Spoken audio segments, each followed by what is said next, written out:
Right. ఇప్పుడే అక్కడ ఏంటి ఇప్పుడు వర్మకి ఎమ్మెల్సీ ఇవ్వటం అనేటువంటి విషయంలో కూడా ఆయనకి వచ్చేది అంతర్గత విషయం అని చెప్పని కూడా మనోహర్ గారు మాట్లాడినట్లున్నారు. పిఠాపురంలో వర్మకి ఎమ్మెల్సీ అనేటువంటి విషయంలో. అయితే ఇప్పుడే నేను ఒక వీడియో చూశాను పిఠాపురానికి సంబంధించింది. అది బాధ కలిగించేటువంటి వీడియో. ఎవరైతే వర్మకి చెందినటువంటి ఎవరో కొద్దిమంది వర్మ అభిమానులుగా చెప్పబడుతున్నటువంటి కొంత సైకోన్మాదులు వాళ్ళు ఏదో అక్కడ 2 జెండాలు తగలబెట్టి ఏదో అక్కడ ఇష్టానుసారంగా మాట్లాడేటువంటి ప్రయత్నం చేస్తున్నారు.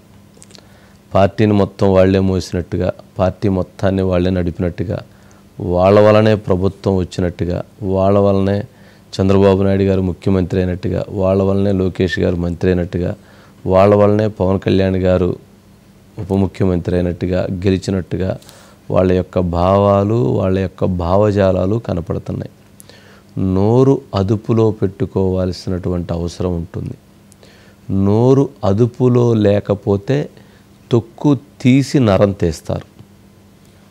మంచి అనేటువంటిది 1కి 100 సార్లు ఆలోచిస్తారు. మంచి పరిధి తప్పి దాటి ఏముందలే అని చెప్పని గనక విశృంఖలత్వమైనటువంటి వ్యవహారంతో వెళితే మాత్రం దానిని ఎవ్వరూ కూడా ఉపేక్షించరు.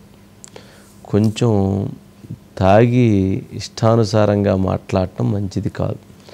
ఎవరో మరి ఆయనకు సంబంధించినటువంటి వర్గీయులుగా చెప్పబడుతున్నటువంటి వారు పార్టీ పట్ల విధేయత, పార్టీ పట్ల ఇది అని చెప్పినటువంటి వాళ్ళు కొంచెం అన్నా కానీ ఆలోచనాత్మకం లేకుండా మాట్లాడటం అనేటువంటిది సరైంది కాదు. నాయకుడి మీద ప్రేమ ఉండొచ్చు, నాయకుడి మీద ప్రేమ ఉండటంలో తప్పు లేదు. కానీ ఆ పార్టీ అధినాయకత్వం మీద ఖచ్చితంగా అధినాయకత్వానికి లోబడి ఉండాల్సిందే, అంతే కదా, విశ్వాసంగా ఉండాలి. అది లేకపోతే తొక్కు తీసి నరం తీయటంలో ఎటువంటి తప్పు లేదని అనుకోవాల్సి వస్తుంది.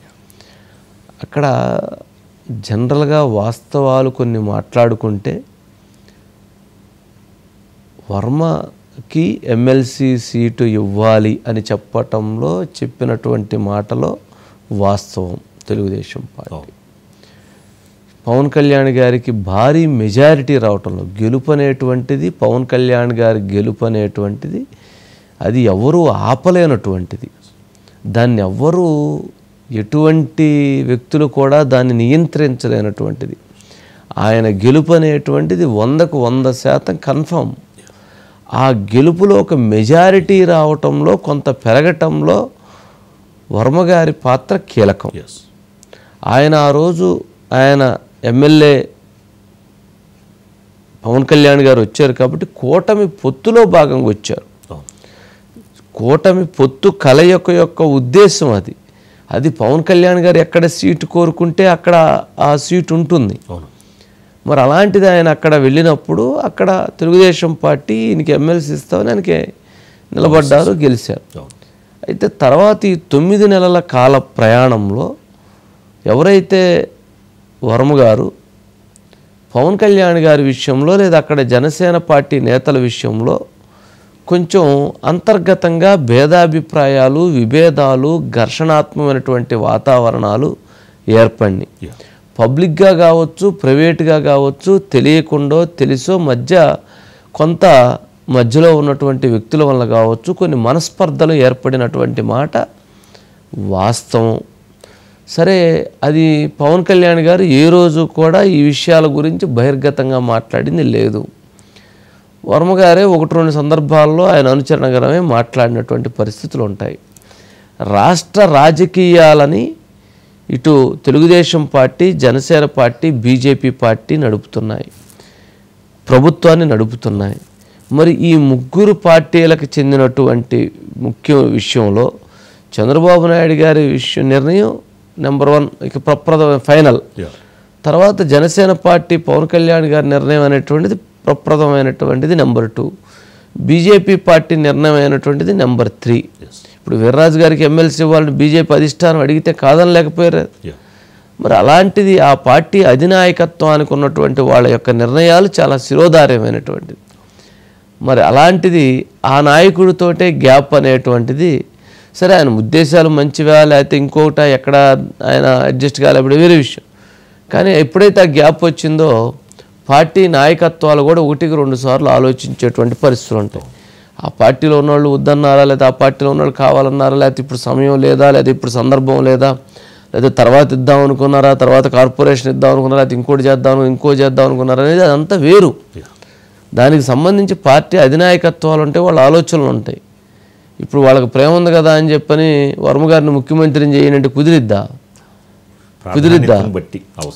అలా అని ఆ నాయకుడికి న్యాయం చేయాల్సింది ఎవరు? తెలుగుదేశం పార్టీ. ఆ నాయకుడే నాకు తెలుగుదేశం పార్టీ న్యాయం చేసిద్ది అని చెప్పని ఆ నాయకుడే వర్మ గారే చెప్పారు. కానీ కింద ఉన్నటువంటి వీళ్ళు అంటే ఆయన యొక్క రాజకీయ జీవితాన్ని నష్టపరచాలనా, లేకపోతే ప్రభుత్వాన్ని నష్టపరచాలనా, లేకపోతే వైసీపీ వాళ్ళే దీంట్లో దూరి ముసుగేసుకొని ఉంటారు కదా, అదొక సైకో బ్యాచ్ కొంతమంది. వాళ్ళే ముసుగేసుకొని వాళ్ళే ఈ రకమైనటువంటి వ్యవహారాన్ని నడిపి ఈ రకంగా జెండాలు తగలబెట్టించి ఈ రకంగా బూతులు తిట్టించేటువంటి ప్రయత్నం చేశారా? ఇది కూడా పరిశీలించాల్సిన అంశమే. ఏదైనా కానీ అలాంటి వ్యాఖ్యలు చాలా తీవ్రంగా ఖండించాల్సిన అంశం, చాలా తీవ్రంగా వాటికి సమాధానం చెప్పాల్సినటువంటి పరిస్థితి కూడా ఉంటుంది. తేలిగ్గా ఉండదు. ఏదో చూద్దాం. నాదెండ్ల మనోహరు బయట ఉంటుందని ఇంకేముందండి. అంటే వారు కూడా అంటే వర్మను ఉద్దేశించి చెప్పినప్పుడు వర్మకి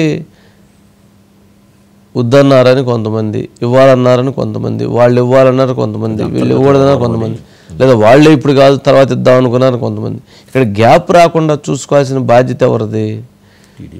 పవన్ కళ్యాణ్ గారు ముఖ్యమా, వర్మ గారు ముఖ్యమా? పవన్ కళ్యాణ్ గారు. ఇక ఇందుట్లో దీనికి ఏముంటుంది? ఆయనతో భేదాభిప్రాయాలు రాకుండా చూసుకోవాల్సిన బాధ్యత ఎవరిది? వర్మ గారిది. ఇది అన్నీ చాలా ఇంటర్నల్ లింక్ ఉంటాయి. బయటికి కనపడే కొన్ని ఉంటాయి, బయటికి కనపడినవి చాలా ఉంటాయి. అంతర్గతంగా ఉండేటువంటి అంశాలలో కొంత నాయకత్వాల పట్ల నాయకులు కొంత బాధ్యతగా ఉండాలి. లోకల్ క్యాడరు మరింత ఇదిగా ఉండాలి.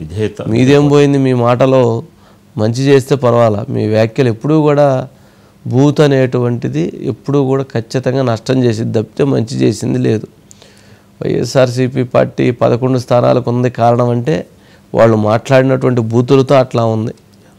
ఈరోజు వర్మగారి పేరు చెప్పి మాట్లాడినటువంటి వాళ్ళు ఎవరైనా ఉంటే భవిష్యత్తులో ఆ నాయకుడి పరిస్థితిని కూడా ఆ రకంగా తయారు చేస్తారు వాళ్ళు. సరే.